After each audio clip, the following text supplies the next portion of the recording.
ইসলাম ছাড়া নারীর মর্যাদায় দুনিয়ায় কেউ দেয় নাই, দিতেও পারবে না।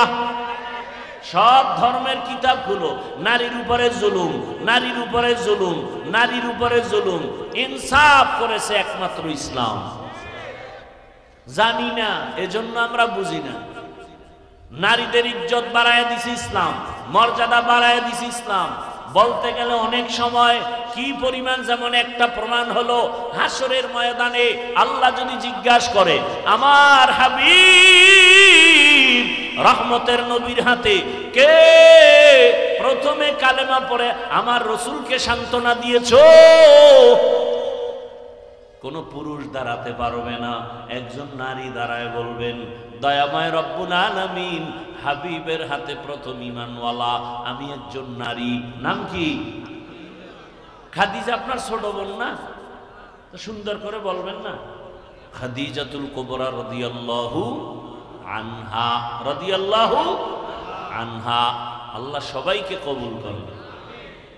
ও পর্দার আড়ালের আম্মা জানেরা, দুনিয়াতে আল্লাহ যদি জিজ্ঞাসা করে হাসরের মাঠে ইসলামের পতাকা উড্ডীন করার জন্য কে প্রথমে শহীদ, কেউ সাহস পাবে না, পুরুষেরা চুপ।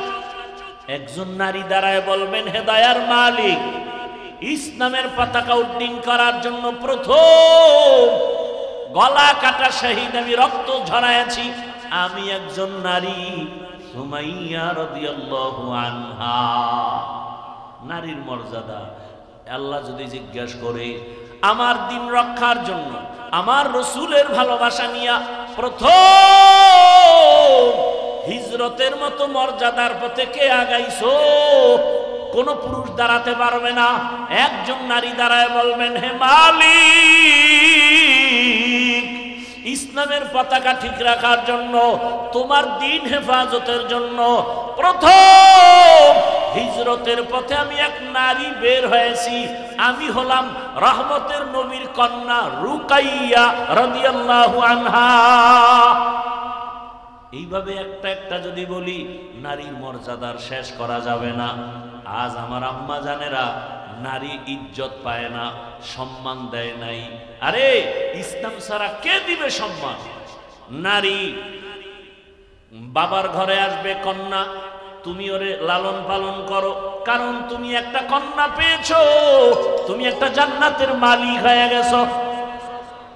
রহমতের নবী বলেন, আমি এমন এক সময় মক্কা নগরীতে আসছি যেই সময় নারীকে পছন্দ করে না, বাবা কন্যা হলে কষ্ট পায়, নিজ হাতে নিজের কন্যা গলা টিপে মেরে ফেলে। আর আমি নবী, রহমতের নবী, আল্লাহর খুব আদরের নবী, আমি রহমতের নবীর কোনো ছেলে নাই, আমি 4 কন্যার বাবা,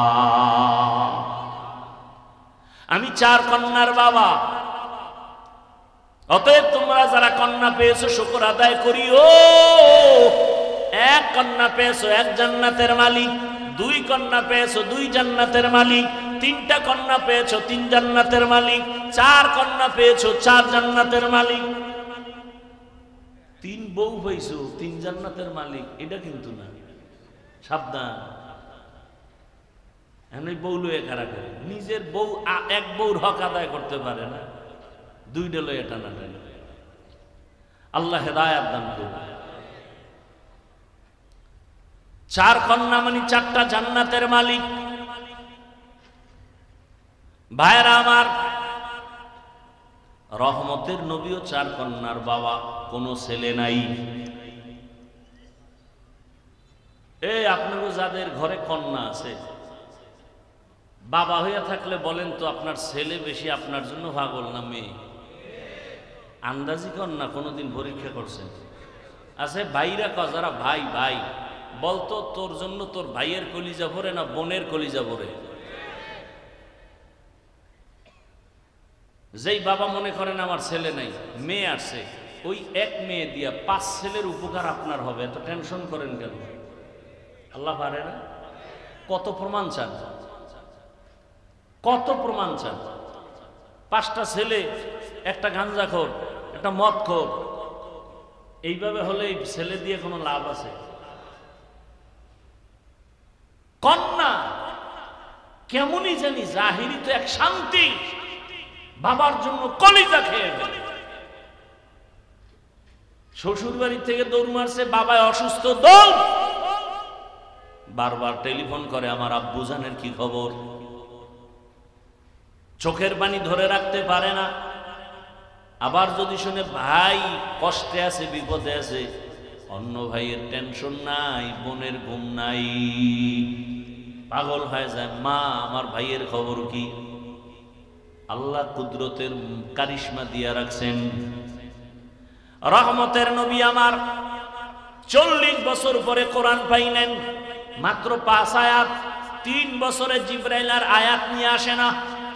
এরপরে আবার আসলেন, ইয়া আইয়ুহাল মুদ্দাসসির কুম ফাআনজির ওয়া রাব্বাকা ফাকাব্বির ওয়া সিয়াবাকা ফাতাহহির। এইভাবে অল্প অল্প করে কোরআন আসতে লাগছে। কয়দিন? এই কয়দিন? 23 দিন। 23 বছর লাগছে 250 গ্রাম কোরআন আইতে। তাও কার কাছে? সৃষ্টির শ্রেষ্ঠ মহাব্যক্তি, যার জেহেনের তুলনা নাই, জ্ঞানের তুলনা নাই, তার কাছে কোরআন আসতে লাগছে কয়দিন? আর সেই কোরআন আপনি রাইতে ভৈরা মুফাসসির দান করেন। তো আল্লাহ পাক 2 জিনিস দিলেন, কোরআন আর ব্যক্তি। নবী নাই, নবীর অবর্তমানে দায়িত্ব পালন করবে কারা? একমাত্র উলামায়ে কেরাম, একমাত্র। এই উলামায়ে কেরাম কোরআন সুন্নাহর আলোকে উম্মতকে পথ দেখাবেন, এবং এই পথ সঠিক এবং শ্রেষ্ঠ পথ।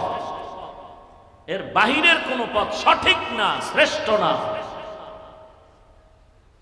আল্লাহ বুঝার তৌফিক দান করেন। আর এই পথ যেমন শ্রেষ্ঠ তেমন শান্তি, কষ্ট আছে। কেমন কষ্ট? কয় কষ্টের সাথে কোনো তুলনা নাই। সমস্ত আম্বিয়ায়ে কেরাম কঠিন থেকে কঠিন পরীক্ষার সম্মুখীন হলেন। যেমন আপনার আমার রহমতের নবী, আল্লাহ তাকে যখন দুনিয়ায় পাঠাইছেন, জমিনের মানুষ ছিল বড় নাপাক, মক্কার মানুষ বড় নাপাক, অথচ মক্কার মতো ঘর সেখানে দাঁড়ানো। যেই বাইতুল্লাহর দিকে তাকাইলেই সওয়াব, তাকাইলেই সওয়াব, তাকাইলেই সওয়াব। ইন্না আউওয়ালা বাইতিন উযিআ লিন-নাস লাল্লাযী বিবাক্কাতা মুবারাকাও ওয়া হুদা, মুবারাকাও ওয়া হুদান লিল আলামিন। এত সুন্দর এক ঘর, তাকায় থাকবেন শুধু সওয়াব আর সওয়াব। সেই বাইতুল্লাহর পাশের মানুষ দুনিয়ার নষ্ট, চরিত্রহীন। আর সেই সমাজে আসলো কে? পৃথিবীর শ্রেষ্ঠ চরিত্রবান আখলাকি রসুল মক্কা নগরীতে আসছেন। আসার পরে নবী সবার সাথে হাসি মুখে কথা, মানুষের বুকে লাগায়, গালি দেয়। নবী গালি দেন না, জবাব দেন না, বরং তাকে বুকে লাগায় আলিঙ্গন করেন। রহমতের নবী আমার দীর্ঘ 40 বছর পর্যন্ত কাউকে বলে না নামাজ পড়ো, রোজা রাখো, জিকির করো, তেলাওয়াত করো, কালেমা পড়ো, কিচ্ছু বলে না। নবী কথা বলতেছেন, সবার অন্তরে বিশ্বাস, এত ভালোবাসা। সবাই কয় মুহাম্মদ। এক পর্যায়ে গিয়া বলে, মুহাম্মদের বিরোধিতা যাই করি, মুহাম্মদের মতো সত্যবাদী আর কেউ নাই। 40 বছর পরে আল্লাহ তাআলা হেদায়েতের বাণী দিলেন, কোরআন। জিবরাইল আমিনকে নিয়ে পাঠাইলেন, কোরআনের প্রথম 5টা আয়াত নিয়ে পাঠাইলেন। ইকরা বিসমি রাব্বিকাল্লাযী খালাক, খালাকাল ইনসানা মিন আলাক, ইকরা ওয়া রাব্বুকাল আকরাম, আল্লাযী আল্লামা বিল কলম, আল্লামাল ইনসানা মা লাম ইয়ালাম। 5টা আয়াত নিয়ে আসলেন। মাত্র 5 আয়াত নিয়ে হেরা গুহায় ঢুকলেন। রসুলের সিনার সাথে জিবরাইল আমিনের সিনা লাগাইয়া হালকা চাপ দিয়া বললেন, ইকরা, হে রসুল আপনি পড়েন।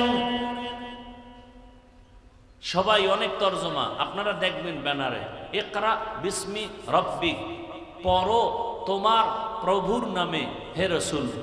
আমি তর্জমা করেছি, হে রাসূল পড়ুন আপনি আপনার রবের নাম। ওলামায়ে কেরাম লিখেছেন রব শব্দের অর্থ প্রভু বললে হক আদায় হয় না। রব শব্দের অর্থ এক শব্দে হবে না, এক বাক্য দিয়ে রবের তর্জমা হবে। কেমন? বলে রব হলেন তিনি সমস্ত প্রাণীদের প্রয়োজনের অগ্রিম আয়োজন করেন যিনি, তিনি হলেন রব। যখন এক চাপ দিলেন নবী বললেন মা আনা বিকারিন, আমি পড়তে জানি না। আর একটা চাপ দিলেন নবী বললেন আমি পড়তে জানি না। কয় চাপ হলো? এইবার শেষবারে খুব জোরে চাপ দিছেন নবী। এবার পড়তে জানি না তাও বলেন নাই, পড়তে জানি তাও বলেন নাই। নবী বলেন আমার উপরে মৌতের কষ্ট শুরু হয়ে গেল, সীমাহীন জ্বর। জিব্রাইল চাপ দিয়ে চলে গেল। আমি বের হয়ে গেলাম ঘরে, খাদিজার ঘরে। খাদিজার ঘরে গিয়ে নবী বললেন জাম্মিলুনি জাম্মিলুনি, আমাকে কম্বল দিয়ে আবৃত করে নাও। কম্বল দিয়া খাদিজা আবৃত করে নিছেন। নবী সব ঘটনা শুনাইলেন। শুনাইয়া এরপরে নবী গুনগুন করে কান্না করেন। খাদিজা বলেন ইয়া রাসূলুল্লাহ আপনি কাঁদেন কেন? হ্যাঁ বুঝতে পেরেছি, আপনার তো মা নাই, আপনার তো বাবা নাই। আমি দুই স্বামী বিদায়ের পর একাধিক সন্তানের মা হইয়া এরপরে আপনার ঘরে আসছি। আপনার কোনো ভয় নাই, কোনো পেরেশানি নাই। আপনি ভাবতেছেন ঘর ওলি যদি আপনাকে সাপোর্ট না দেয় তাহলে দাওয়াতের ময়দানে কিভাবে যাবেন? এর মাঝখানে অনেক কথা। রহমতের নবীকে এই ঘটনার পরে খাদিজাতুল কুবরা চলে গেলেন তার চাচাতো ভাই ওয়ারাকা বিন নাওফেলের কাছে। গিয়ে কয় দেখেন রহমতের নবীর এই হালাত, তিনি ইনজিলের বড় হাফেজ, সব কিছু ডিটেল জানায় দিলেন। হ্যাঁ আপনি তো সত্য নবী, ইনজিলে ভবিষ্যৎবাণী দেওয়া আছে আপনার উপর আপনার বংশের লোকের হামলা শুরু হবে, অনেক কথা। সর্বশেষ রহমতের নবী আম্মাজান খাদিজা সাপোর্ট দিয়ে কালেমা পড়ে মুসলমান হয়ে গেলেন, ঈমান এনে ফেললেন। ইসলামের ইতিহাসের পৃষ্ঠায় রহমতের নবীর হাতে প্রথম কালেমাওয়ালা ব্যক্তি একজন নারী, তিনি হলেন খাদিজা রাদিয়াল্লাহু আনহা। নারীর সম্মান বলে ইসলাম দেয় নাই, এই জন্য জুলাই স্বাধীনের পরেও আবার আম্মাজানেরা রাস্তায় আন্দোলনে নামে, আবার ওদের পেছনে কিছু চরিত্রহীন লম্পটেরা সাপোর্ট দেয়। আছে না নাই? আল্লাহর জাতের কসম, ইসলাম ছাড়া নারীর মর্যাদায় দুনিয়ায় কেউ দেয় নাই, দিতেও পারবে না। সব ধর্মের কিতাবগুলো নারীর উপরে জুলুম, নারীর উপরে জুলুম, নারীর উপরে জুলুম। ইনসাফ করেছে একমাত্র ইসলাম। জানি না, এজন্য আমরা বুঝি না। নারীদের ইজ্জত বাড়ায় দিছে ইসলাম, মর্যাদা বাড়ায় দিছে ইসলাম। বলতে গেলে অনেক সময় কি পরিমাণ, যেমন একটা প্রমাণ হলো হাসরের ময়দানে আল্লাহ যদি জিজ্ঞাসা করে আমার হাবিব রহমতের নবীর হাতে কে প্রথমে কালেমা পড়ে আমার রসুলকে সান্ত্বনা দিয়েছো, কোন পুরুষ দাঁড়াতে পারবে না, একজন নারী দাঁড়ায় বলবেন দয়াময় রব্বুল আলামিন হাবিবের হাতে প্রথম ঈমানওয়ালা আমি একজন নারী। নাম কি? খাদিজা আপনার ছোট বোন না? তো সুন্দর করে বলবেন না খাদিজাতুল কুবরা রাদিয়াল্লাহু আনহা, রাদিয়াল্লাহু আনহা। আল্লাহ সবাইকে কবুল করুন। ও পর্দার আড়ালের আম্মা জানেরা, দুনিয়াতে আল্লাহ যদি জিজ্ঞাসা করে হাসরের মাঠে ইসলামের পতাকা উড্ডীন করার জন্য কে প্রথমে শহীদ, কেউ সাহস পাবে না, পুরুষেরা চুপ।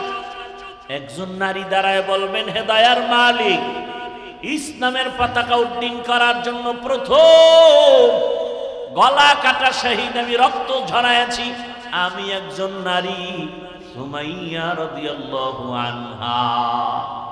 নারীর মর্যাদা আল্লাহ যদি জিজ্ঞাসা করে আমার দিন রক্ষার জন্য আমার রসুলের ভালোবাসা নিয়া প্রথম হিজরতের মতো মর্যাদার পথে কে আগাইছো, কোন পুরুষ দাঁড়াতে পারবে না। একজন নারী দাঁড়ায় বলবেন, হে মালিক, ইসলামের পতাকা ঠিক রাখার জন্য, তোমার দ্বীন হেফাজতের জন্য প্রথম হিজরতের পথে আমি এক নারী বের হয়েছি। আমি হলাম রহমতের নবীর কন্যা রুকাইয়া রাদিয়াল্লাহু আনহা। এইভাবে একটা একটা যদি বলি, নারীর মর্যাদার শেষ করা যাবে না। আজ আমার আম্মা জানেরা নারী ইজ্জত পায় না, সম্মান দেয় নাই। আরে ইসলাম ছাড়া কে দিবে সম্মান? নারী বাবার ঘরে আসবে কন্যা, তুমি ওরে লালন পালন করো, কারণ তুমি একটা কন্যা পেয়েছো, তুমি একটা জান্নাতের মালিক হয়ে গেছো। রহমতের নবী বলেন, আমি এমন এক সময় মক্কা নগরীতে আসছি যেই সময় নারীকে পছন্দ করে না। বাবা কন্যা হলে কষ্ট পায়, নিজ হাতে নিজের কন্যা গলা টিপে মেরে ফেলে। আর আমি নবী, রহমতের নবী, আল্লাহর খুব আদরের নবী, আমি রহমতের নবীর কোনো ছেলে নাই, আমি 4 কন্যার বাবা, আমি 4 কন্যার বাবা। অতএব তোমরা যারা কন্যা পেয়েছো শুকর আদায় করিও। 1 কন্যা পেয়েছো, 1 জান্নাতের মালিক। 2 কন্যা পেয়েছো, 2 জান্নাতের মালিক। 3টা কন্যা পেয়েছো, 3 জান্নাতের মালিক। 4 কন্যা পেয়েছো, 4 জান্নাতের মালিক। 3 বউ পেয়েছো, 3 জান্নাতের মালিক, এটা কিন্তু না, সাবধান। এমনি বউ লয়ে কারা করে, নিজের বউ 1 বউর হক আদায় করতে পারে না, 2টা লয়ে টানা টানা। আল্লাহ হেদায়েত দান করুন। 4 কন্যা মানে 4টা জান্নাতের মালিক। ভাইরা আমার, রহমতের নবীও 4 কন্যার বাবা, কোনো ছেলে নাই। এই আপনারও যাদের ঘরে কন্যা আছে, বাবা হইয়া থাকলে বলেন তো, আপনার ছেলে বেশি আপনার জন্য পাগল না মেয়ে? আন্দাজি কন্যা কোনোদিন পরীক্ষা করছেন? আছে ভাইরা যারা ভাই ভাই, বলতো তোর জন্য তোর ভাইয়ের কলিজা ভরে না বোনের কলিজা ভরে? যেই বাবা মনে করেন আমার ছেলে নাই, মেয়ে আসছে, ওই 1 মেয়ে দিয়া 5 ছেলের উপকার আপনার হবে, এত টেনশন করেন কেন? আল্লাহ পারে না? কত প্রমাণ চান, কত প্রমাণ চান? 5টা ছেলে, একটা গাঞ্জাখোর, একটা মদখোর, এইভাবে হলে এই ছেলে দিয়ে কোনো লাভ আছে? কন্যা কেমনই জানি জাহিরি তো এক শান্তি, বাবার জন্য কলিজা খেয়ে ফেলে। শ্বশুর বাড়ি থেকে দৌড় মারছে, বাবায় অসুস্থ, দৌড়, বারবার টেলিফোন করে, আমার আব্বু জানের কি খবর? চোখের পানি ধরে রাখতে পারে না। আবার যদি শুনে ভাই কষ্টে আছে, বিপদে আছে, অন্য ভাইয়ের টেনশন নাই, বোনের ঘুম নাই, পাগল হয়ে যায়, মা আমার ভাইয়ের খবর কি? আল্লাহ কুদরতের কারিশমা দিয়া রাখছেন। রহমতের নবী আমার 40 বছর পরে কোরআন পাইলেন, মাত্র 5 আয়াত। 3 বছরে জিবরাইল আর আয়াত নিয়ে আসে না। এরপরে আবার আসলেন, ইয়া আইয়ুহাল মুদ্দাসসির কুম ফাআনজির ওয়া রাব্বাকা ফাকাব্বির ওয়া সিয়াবাকা ফাতাহহির। এইভাবে অল্প অল্প করে কোরআন আসতে লাগছে। কয়দিন? কয়দিন? এই কয়দিন? 23 দিন। 23 বছর লাগছে 250 গ্রাম কোরআন আইতে। তাও কার কাছে? সৃষ্টির শ্রেষ্ঠ মহাব্যক্তি, যার জেহেনের তুলনা নাই, জ্ঞানের তুলনা নাই, তার কাছে কোরআন আসতে লাগছে কয়দিন? আর সেই কোরআন আপনি রাইতে হইরা মুফাসসির, রাতারাতি হইরা মুফাসসিরে কোরআন। ও ভিজিটিং কার্ডে লিখতে তো 200 টাকার বেশি লাগে না। হ্যাঁ, মুফাসসিরে কোরআন এত সোজা। খালি আলিফ লাম মিম এই 3টা অক্ষরের ব্যাখ্যা, হ্যাঁ না একা আমি কিচ্ছু জানি না। ওয়াল্লাহু আলামু বিমুরাদিহি বিযালিক, আমি সারেন্ডার, আমি অজ্ঞ, আমি মূর্খ। আল্লাহ কাছে এত ভাল পারো কেন যে বহুত কিছু কামাইছো, এত এলেমের বাহাদুরি করো, তা আলিফ লাম মিমের ব্যাখ্যা কর। হ্যাঁ গিয়ে আমি কিচ্ছু পারি না, তো প্রথম দরজায় আটকে গেলি। কোরআনের প্রথম দরজায় তুমি সারেন্ডার হয়েছো যে আমি আলিফ লাম মিমের অর্থ জানি না। ওদিকটা আর এক দলে ফতুয়া মারতে আছে ইউটিউবের মধ্যে, অর্থ না যাই না পড়লে লাভ নাই, জ্বালা কি একদিক দিয়ে। এখন এর জিজ্ঞান দরকার আলিফ লাম মিমের অর্থ কি বলেন, পারি না। আপনার আব্বারে জিজ্ঞান কবরে গিয়ে, বাপেও পারে না, তাহলে পড়লে লাভ নাই, এই ফতুয়া কেন? অথচ নবী বলেন এক অক্ষর পড়ো 10টা নেক। কয়টা নেক? আল্লাহর কোরআন শুধু তাকায় দেখো সওয়াব, কোরআনের লাইনে লাইনে আঙ্গুল টানো সওয়াব। দেখা দেখা কোরআন পড়বা, মরণের আগে চোখের পাওয়ার নষ্ট হবে না। মুসলমানের ঘরে কোরআন নাই, অনেকের ঘরে কোরআন আছে, 15-20 বছর হইছে, একদিনও খুলিয়াও দেখে না ভেতরটা কেমন। বড় আফসোস, আল্লাহর রসুলের কাছে কোরআন আসার সূচনা কত কঠিন, নবীর মরণের কষ্ট। আচ্ছা আল্লাহ নিজেই বলেন নবী আপনার কষ্ট করা লাগবে না, লা তুহাররিক বিহি লিসানাকা লিতাআজালা বিহি ইন্না আলাইনা জামাআহু ওয়া কুরআনা। আমি কোরআন আপনার সিনায় জমা করে দিব, কষ্ট করা লাগবে না। অথচ সেই 5 আয়াতের জন্য নবীরে এমন জোরে চাপ দিল, জ্বর উঠে গেল। নবীরে কষ্ট দিল কেন? আল্লাহ এমনিই দিতেন, আবার চাপ দিলেন কেন? দিলেন 3বার চাপ দেওয়া হলো কেন? আবার প্রথম 2 চাপে নবী বললেন আমি পড়তে জানি না, তৃতীয় চাপে নবী পড়তে জানি না বলেন নাই, তবে চুপ থাকলেও তো পড়ার উপরে সমর্থন আছে, আছে না নাই? নবী পড়তে জানি না বললেন কেন? এর এক জবাব হলো জিবরাইল আমিন রেশমি রুমালে লেখা আয়াতগুলো আল্লাহর পক্ষ থেকে ধইরা বলে ইকরা, নবী আপনি পড়েন। নবী তো উম্মি, দেখা পড়তে পারেন। নবী বলেন মা আনা বিকারিন, আমি পড়তে নবী জানেন না মানে কি মূর্খ? নবী পড়তে জানেন না কথার অর্থ দুনিয়ার কারো কাছে রাসূল পড়া শিখেন নাই।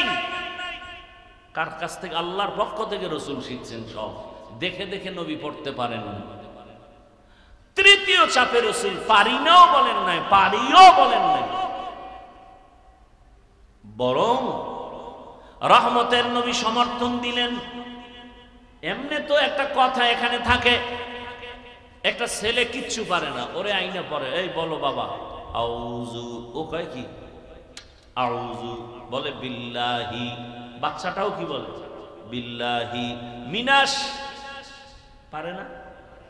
তা রসুলের সামনে জিব্রাইল যখন কইছে ইকরা, তো নবী তো বলবেন ইকরা, বা জিব্রাইল বলছে ইকরা বিসমি রাব্বিকাল্লাযী খালাক, নবীও বলবেন ইকরা বিসমি রাব্বিকাল্লাযী খালাক। নবী দোনোবার কইলেন আমি পারি না। তৃতীয় চাপে তো অবস্থা খারাপ, অসুস্থ। এখানে অনেকে জবাব দিছেন একটা, নবী প্রথম 2 চাপে না পড়ে বুঝাইছেন কার নামে পড়ব বলা নাই। তৃতীয় চাপে বলা হয়েছে রবের নামে পড়ো।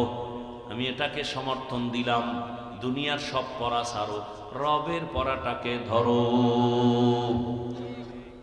দুনিয়াতে পড়া 2 লাইনে চলে, রবের নাম সহ, রবের নাম ছাড়া।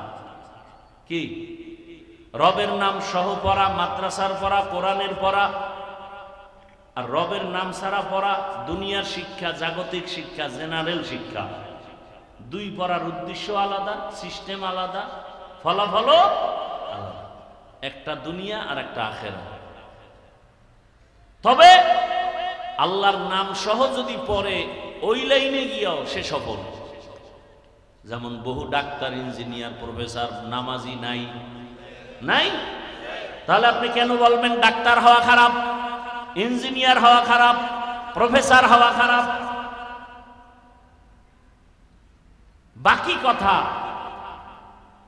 স্বাভাবিক কথা হলো যারা আল্লাহর নাম বাদ দিয়ে পড়বে এরা ডাক্তার হতে পারে, ইঞ্জিনিয়ার হতে পারে, কিন্তু মানুষ হওয়া কঠিন। মানুষ হওয়া, যেমন এমবিবিএস ডাক্তার হইছে তাসলিমা নাসরিন, মানুষ হতে পারে নাই। মানুষ ঢাকা কলেজের প্রফেসর আহমদ শরীফ প্রফেসর হয়েছে ঠিক, কিন্তু মানুষ হতে পারে নাই। মানুষ হতে হলে লাগবে আল্লাহর কোরআনের ছোঁয়া। এখন অনেকে বলবে আমরা স্কুল কলেজে যারা পড়ি আমরা কি মানুষ না? তুমি মানুষ কি না, না অলুমান? এটার জন্য প্রশ্ন হলো, তুমি জানোনি ও স্কুল কলেজের ছেলে মেয়েরা, ভাই বোনেরা, জানোনি মাকে বিবাহ করা হারাম? জানেনি? বলেন না কেন? জানে। বিয়া ছাড়া সন্তান জন্ম দেওয়া হারাম, জানেনি? যদি বলেন জানে, তাহলে আমার জবাব হলো তারা মানুষ। কিন্তু প্রশ্ন আবার থেকে যায়, কি ওরা যে জানলো মাকে বিবাহ করা হারাম, বিয়া ছাড়া সন্তান জন্ম দেয়া হারাম, এটা কি কলেজের বই বইরা জানছে? হ্যাঁ, অবশ্যই কোনো না কোনো ভাবে আল্লাহর কোরআনের ছোঁয়া পেয়েই জানছে। তাহলে ফাইনাল অ্যান্সার কি? মানুষ হওয়ার শিক্ষাই হলো কোরআনের আলোর শিক্ষা।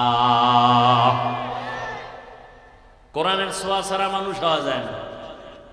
এই জন্য ডাক্তার নামাজ পড়ে কেন?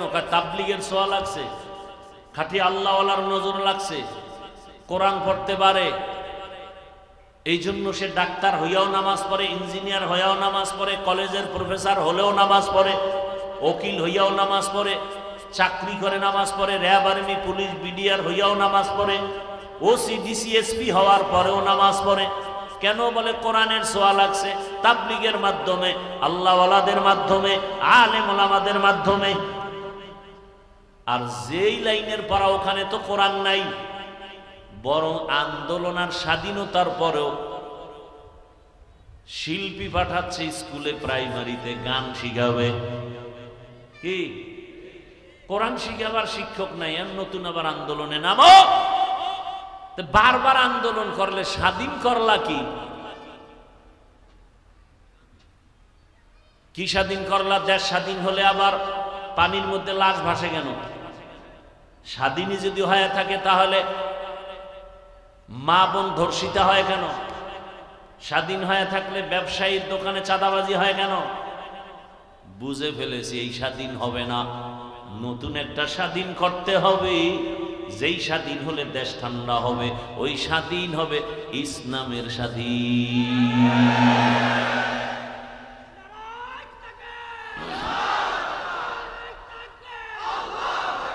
কিসের স্বাধীন? এই একটা স্বাধীন বাকি আছে, এটা কিসের স্বাধীন? এই ইসলামের স্বাধীন না হওয়া পর্যন্ত এই জমিনে শান্তি আসবে সম্ভব? রাগ করতেছেন না? আল্লাহ হেদায়েত দান করুন। স্বাধীন হয়েছে, এখনো ওয়াজে বাধা কেন? আর জনগণের বইলে দিছি, যে বাধা দেয় ওর নাম ঠিকানা ভিডিও করে আমুক কাছে দাও, ওই জালেমের সাইজ করার জন্য আন্দোলনে নেমে যাবো আবার। আল্লাহ হেদায়েত দান করুন।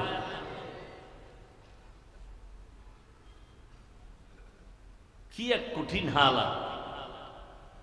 তাহলে এই আল্লাহর মানুষ, আল্লাহর আইনে মানুষ হওয়ার শিক্ষা, এটা মাদ্রাসার শিক্ষা। তার মানে স্কুলে কি মানুষ হওয়া যাবে না?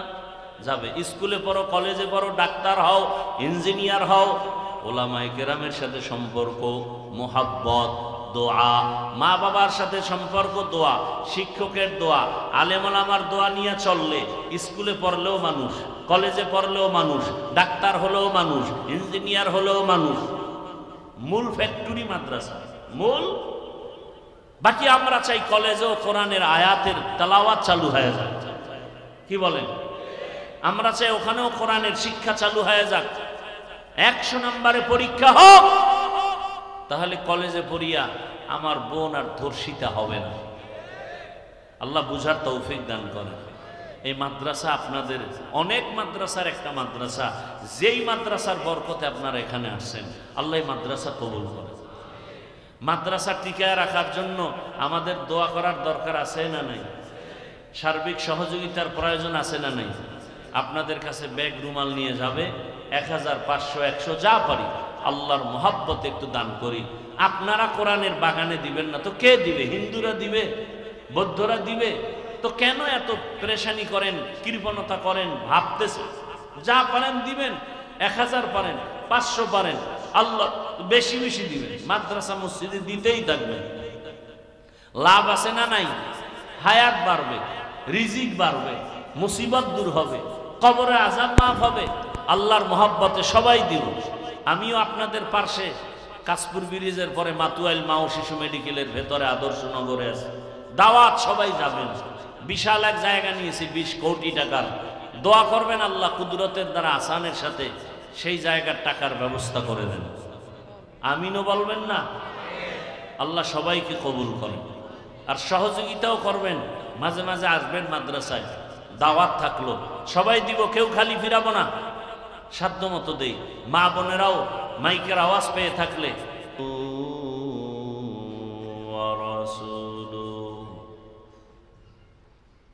আল্লাহুম্মা সাল্লি আলা মুহাম্মাদিন নবিয়্যিল উম্মি ওয়া আলা আলিহি ওয়া সাল্লিম তাসলিমা।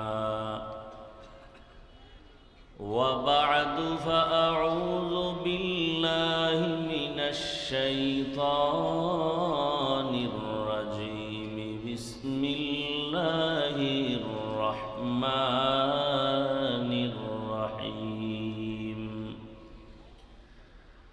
اقرأ باسم ربك الذي خلق. خلق الإنسان من علق. اقرأ وربك الأكرم الذي علم بالقلم. علم الإنسان ما لم يعلم. وقال رسول الله صلى الله عليه وآله وسلم: خيركم من تعلم القرآن وعلمه. صدق الله مولانا العظيم وصدق رسوله النبي الأمي الكريم. ونحن على ذلك من الشاهدين والشاكرين والذاكرين. والحمد لله رب العالمين. سبحانك لا علم لنا إلا ما علمتنا إنك أنت العليم الحكيم. رب اشرح لي صدري ويسر لي أمري واحلل عقدة من لساني يفقه قولي. निगाह मोमिन से तो बदल जाती है तकदीर. निगाह मोमिन से तो बदल जाती है तकदीर. ये बंदा की कुव्वत नहीं कुदरत का इशारा. ये बंदा की कुव्वत नहीं कुदरत का इशारा. ऐ मर्द खिरद तर्क मासी की जरूरत. ऐ मर्द खिरद तर्क मासी की जरूरत. अब सोहबत सालेह की सवा कोई नहीं चारा. अब सोहबत सालेह की सवा कोई नहीं चारा. मरदूद है पीछे हमें खबर नहीं लेकिन.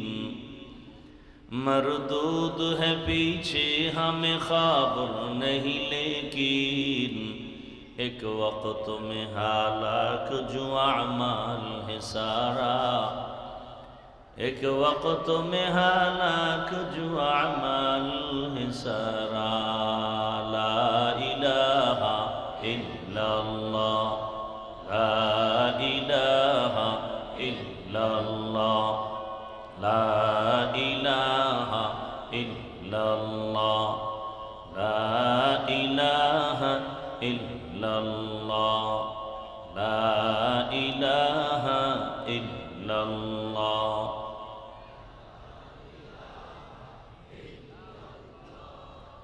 লা ইলাহা ইল্লাল্লাহ, লা ইলাহা ইল্লাল্লাহ, লা ইলাহা ইল্লাল্লাহ, লা ইলাহা ইল্লাল্লাহ, লা ইলাহা ইল্লাল্লাহ, লা ইলাহা ইল্লাল্লাহ, লা ইলাহা ইল্লাল্লাহ, লা ইলাহা ইল্লাল্লাহ, লা ইলাহা ইল্লাল্লাহ, লা ইলাহা ইল্লাল্লাহ, লা ইলাহা ইল্লাল্লাহ, লা ইলাহা ইল্লাল্লাহ,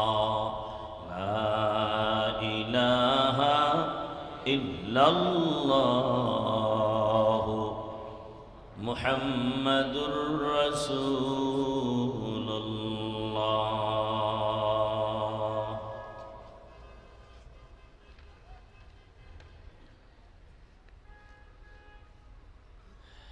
আল জামিয়াতুল আরাবিয়া হাজী আফিজউদ্দিন দারুল উলুম চাঁদপুর মাদ্রাসা এতিমখানার উদ্যোগে আয়োজিত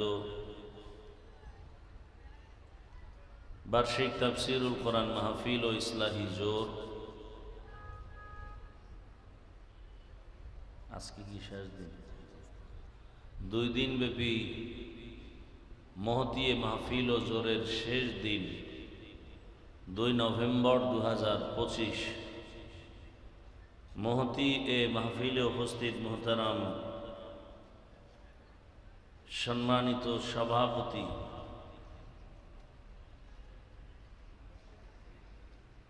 প্রধান অতিথি জনাব আলহাজ মোহাম্মদ সুরুজ মিয়া সাহেব, অন্যান্য অতিথিবৃন্দ, হযরত উলামায়ে কেরাম,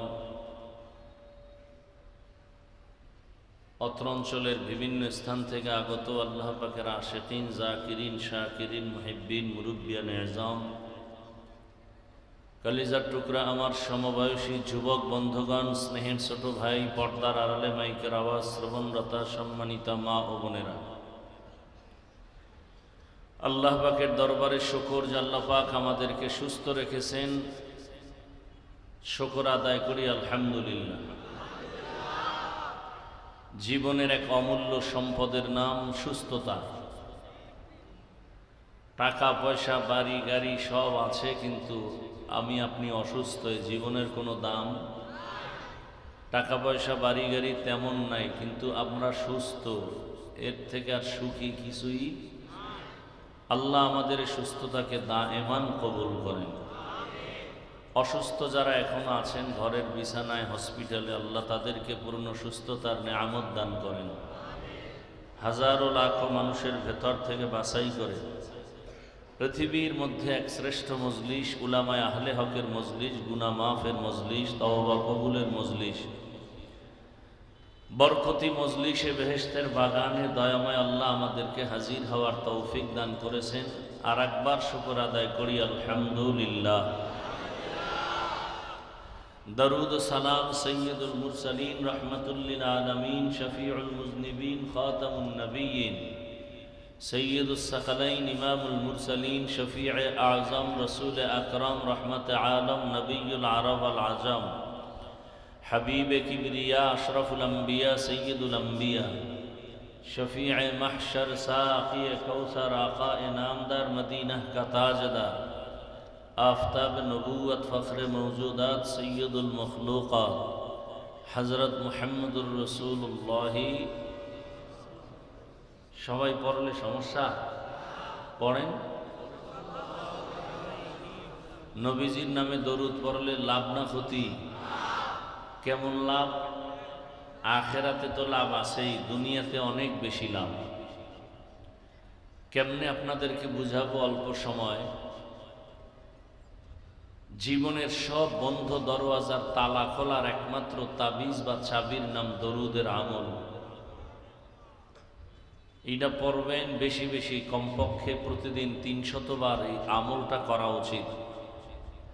আপনার অসুস্থতার জন্য আমল করেন, সব ঠিক হয়ে যাবে। ব্যবসায় ঝামেলা সমাধান হয়ে যাবে। চাকরির সমস্যা সমাধান। কিসের আমল? দরুদের আমল। কতবার প্রতিদিন? 300 বার দরুদ। তবে 2টা শর্ত মেনে দরুদ পড়তে হবে, তো বরকত বেশি হবে। 1 নাম্বার শর্ত হলো খুব নির্জনে মোহাব্বতের সাথে পড়তে হবে। দ্বিতীয় শর্ত হলো পবিত্র হালাতে পড়তে হবে। নির্জন সময়, ঘুমের আগে না হয় ফজরের নামাজের পরে, পবিত্র অবস্থায় যায় নামাজ বিছায় ওযু করে তসবিহ একটা হাতে নেবেন। তসবিহ চিনেন তো? মেশিনের তসবিহ না, অ্যানালগ তসবিহ, পাথরের তসবিহ। তসবিহ হাতে নিয়ে আমল করা সুন্নতে সাহাবা। তসবিহ হাতে নিয়ে আমল করা কি ভাই? সুন্নতে সাহাবা। এটা ভালো করে মুখস্থ করেন। তসবিহ হাতে নিয়ে আমল করা সাহাবা। এখন কেউ যদি বলে আমি নবী মানি, সাহাবা মানি না, কি এটা কেমন হলো?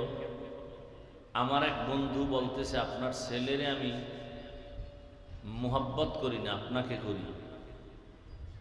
তাহলে এই মোহাব্বত টিকবে কতকাল বলেন? এটা আসলে মোহাব্বত না, এটা ধোঁকা। এক সুন্দরী মেয়ের পেছনে যুবক দৌড়ায়, তো সুন্দরী মেয়ে খুব চালাক, বলে তুমি আমার পিছনে এত ঘুরো কেন? আমার বোন আছে, ছোট বোন, সে আরো সুন্দরী, পেছনে আসতেছে, যাও। ও যখন কল্লা ঘুরেছে আর জোতা দিয়ে বাড়ি। বলছো তুই তো আসলে আমার পাগল না, তুই সুন্দরীর পাগল, তুই রঙের পাগল। যারা বলে নবী মানি সাহাবা মানি না, আসলে নবীর দুশ্মন, ওর অন্তর বড় খারাপ। এজন্য ১৫০০ বছর আগে রসুলই বলে গেছেন, এরা মুসলমান হলেও ৭২ দল জাহান্নামীদের অন্তর্ভুক্ত। তাহলে তসবিহ হাতে নিয়ে আমল করা সুন্নতে সাহাবা। আজকে একটা আমলের নিয়ত করেন যে তসবিহ হাতে নেবেন। একটা তসবির দাম কত? শুধু আপনি হাতে নেবেন না, আপনার মাকে একটা তসবিহ কিনে দিবেন ২-১ দিনের মধ্যেই, পারবেন? আপনার বোনকে একটা তসবিহ কিনে দিবেন। এক কথায় ঘরের সব মহিলাকে তসবিহ কিনে দিবেন। তসবিহ হাতে থাকলে একবারও কি আল্লাহর নাম আসবে না? আর বাথরুমে গিয়ে এটা টানাটানি করে না, আবেগ কন্ট্রোল করতে হবে। তাহলে তসবিহ হাতে নিয়ে ৩০০ বার দরুদের আমল। দুনিয়াতে উম্মতের জন্য সহজ এবং সব সময়ের জন্য একটা উত্তম আমল হলো দরুদের আমল। পাওয়ারফুল এবং পারফেক্ট। সময় থাকলে নামাজেরটা পড়বেন, সময় কম থাকলে ছোট অংশটা পড়বেন। সাল্লাল্লাহু আলাইহি ওয়া আলিহি ওয়াসাল্লাম। আল্লাহ আমাদের বেশি বেশি বেশি বেশি দরুদের আমল করার তৌফিক দান করেন। আমাদের আকাবিরিনরা লিখছেন, যদি অজু করে সবাই, আমরা যখন অজু করি, অজু করার পরে অজুর দোয়া আছে না নেই? দোয়া পড়ার পরে একবার দরুদ ইব্রাহিমী পড়বেন, যেটা আমরা নামাজে পড়ি। খেয়াল করতেছেন তো? দরুদ ইব্রাহিমীটা পড়ে হাতের তালুতে ফু দিবেন, ফু দিয়ে এরপরে চেহারাটা এভাবে মুছে দিবেন। লাভ হবে না ক্ষতি হবে? বাস লাভ হবে, দেখতে থাকবেন, আমার বলার দরকার নেই, অনেক লাভ।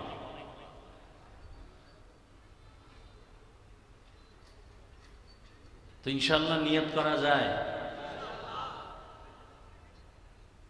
আল্লাহর কাছে কিছু নিয়ে যেতে হবে, তো দরুদের আমলটা ধরে রাখেন। আল্লাহ আমাকেও তৌফিক দান করেন, আপনাদেরকেও তৌফিক দান করেন। দোকানে বসে আছেন, গল্প না করে দরুদ পড়েন। গাড়িতে বসে আছেন, গল্প না করে দরুদ পড়তে থাকেন। কেন শুধু শুধু সময় নষ্ট করেন? সময়ের অনেক দাম। আল্লাহ বুঝার আমল করা তৌফিক দান করেন। যাদের আয়োজনে আজকের এই প্রোগ্রাম, একটি মাদ্রাসাকে কেন্দ্র করে আজকের এই মাহফিল, পৃথিবীতে ইসলামকে টিকিয়ে রাখার একমাত্র স্থায়ী ব্যবস্থার নাম মাদ্রাসা। মাদ্রাসা থেকেই আলেম, মুফতি, মুহাদ্দিস, মুবাল্লিগ, মুজাহিদ, পীর, খতিব সব তৈরি হয় কোথায়? মাদ্রাসা। এজন্য দুনিয়ার ইসলাম বিদ্বেষীরা মাদ্রাসার উপরে টার্গেট করে বিভিন্ন তোকমা লাগায়। কিন্তু একটা কথা মনে রাখবেন, আপনি যদি হকের উপরে থাকেন তাহলে আল্লাহ তাআলা কুদরতের দ্বারা সাময়িক বিপদ আসলেও আল্লাহ চূড়ান্ত বিজয় দান করবেন। মাদ্রাসায় জঙ্গি প্রযোজন কেন্দ্র, মাদ্রাসায় বোম পাওয়া যায়, অস্ত্র পাওয়া যায়, এই কথাগুলো কিন্তু 15 বছর ধরে আমরা শুনতেছি না। কারণ যে নাস্তিকরা বলতো এরা ধরা খেয়ে গেছে, কোনো প্রমাণ আজ পর্যন্ত কেউ দিতে পারেনি। আর আমাদের দেশের অবস্থাটা এমন, ওই যে গ্রাম্য একটি প্রবাদ আছে যে চিলে কান নিয়ে গেছে, সবাই ওদিকে দৌড়ায়, কানে হাত দেয় না যে কান আছে না নেই। আমাদের দেশটা এতটা দুর্বল হয়ে গেছে, আমাদের হালাত। কে কি বলল লাফাইতেছে, কি বলল, কেন বলল, এর আগে কি, পিছনে কি, এর সূত্র কি, কোনো খবর নেই। এগুলো না থাকার কারণে একজন সাধারণ মানুষ একজন বিজ্ঞ আলেমের বিরুদ্ধে ফেসবুকে লিখতে একটু দ্বিধা করেন। আল্লাহ আমাদের হেদায়েত দান করুন, মাদ্রাসা কবুল করুন, ওস্তাদ, ছাত্র, কমিটি, মুহিব্বিন, মুতাআল্লিকিন আল্লাহ সবাইকে কবুল করেন। মুখালিফ যারা আল্লাহ তাদেরকে মুওয়াফিক বানায় দেন। কোরআনে হাকিমের শেষের দিকে একটি সূরার কয়েক টুকরা আয়াত পড়েছি, রাসূলের একটি হাদিস পড়েছি। ইখলাস রুহানিয়াতের সমন্বয়, সহি নিয়তে, সহি তরিকায়, সহি কিছু কথা বলার নিয়ত করেছি। আল্লাহ আমাকে আপনাদের সকলকে তৌফিক দান করেন। খেয়াল করেন, ওয়াজ করা এক জিনিস আর আওয়াজ দেওয়া আর এক জিনিস। ওয়াজ আর আওয়াজ 5 সেকেন্ডে তার পরিচয় হলো কোন একটা যুবকরে পুলিশে নিয়ে থানার মধ্যে আটকায় বেতের বাড়ি দিতেছে, যুবকের চোখে পানি নেই, কান্নাও নেই। সেই যুবক কোরআনের বাগানে বসে হাউমাউ করে কান্না করে। এতটুকুই চিন্তা করবেন যে পুলিশ বেতের বাড়ি দিলেও কাঁদে না, আর কোরআনের বাগানে ওয়াজের প্যান্ডেলে বসে কান্না করে। ওকে মারলো কে? এর নাম ওয়াজ। আর এই ওয়াজ হওয়ার জন্য 2টা পুঁজি দরকার। এক পুঁজি আল্লাহ পাকের ডাইরেক্ট রহমত, আর এক পুঁজি উপস্থিত শ্রোতাদের নিরঙ্কুশ অন্তরের মোহাব্বত। আপনাদের মোহাব্বত যেই পরিমাণ, বয়ান সেই পরিমাণ হবে। আপনাদের অন্তরে ইখলাস যেই পরিমাণ, বয়ানের রং ঢং সেই পরিমাণ হবে। বক্তার ইলম আর আমল দিয়ে বয়ান হয় না, ওয়াজ হয় না, আওয়াজ হয়। হেদায়েতের ওয়াজের জন্য এই 2 জিনিস দরকার, আল্লাহর রহমত আর শ্রোতাদের অন্তরের মোহাব্বত।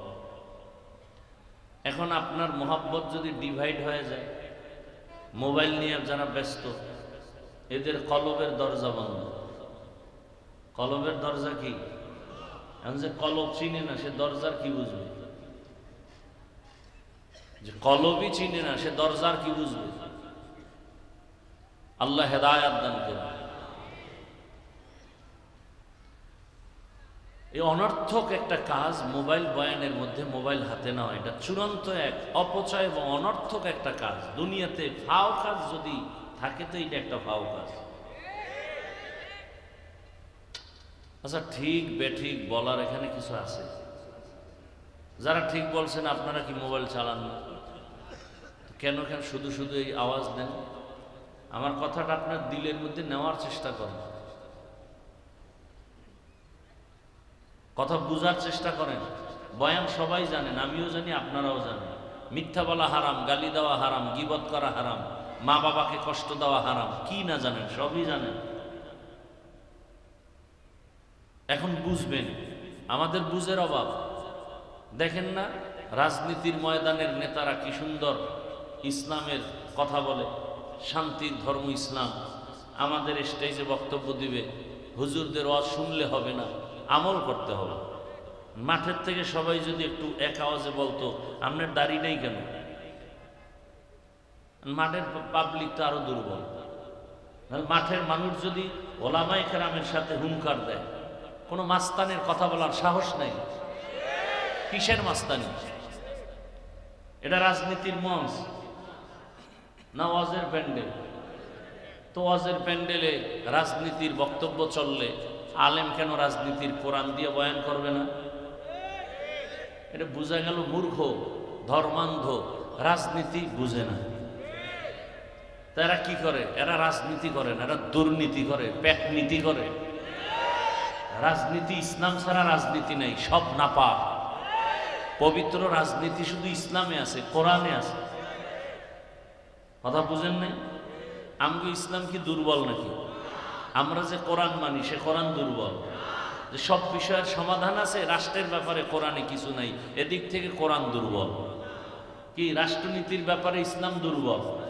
তো কেন বলেন ইসলামে রাজনীতি নাই? আবার বলে ধর্মের সাথে রাজনীতিকে টানবেন না। আমগো ধর্মই তো রাজনীতি।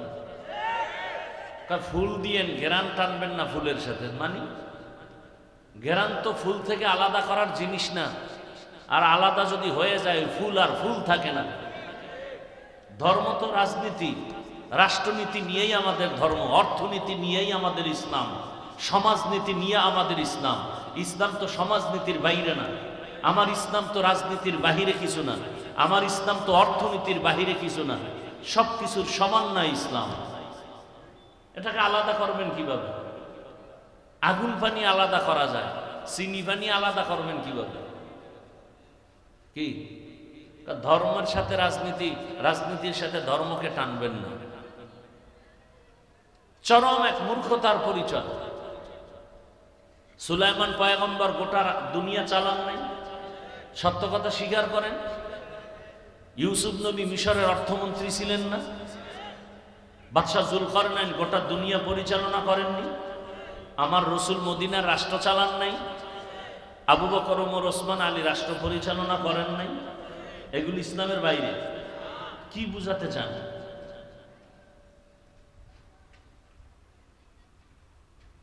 আমাদের ওয়াশ করে ফেলছে আমাদের জেহেনকে।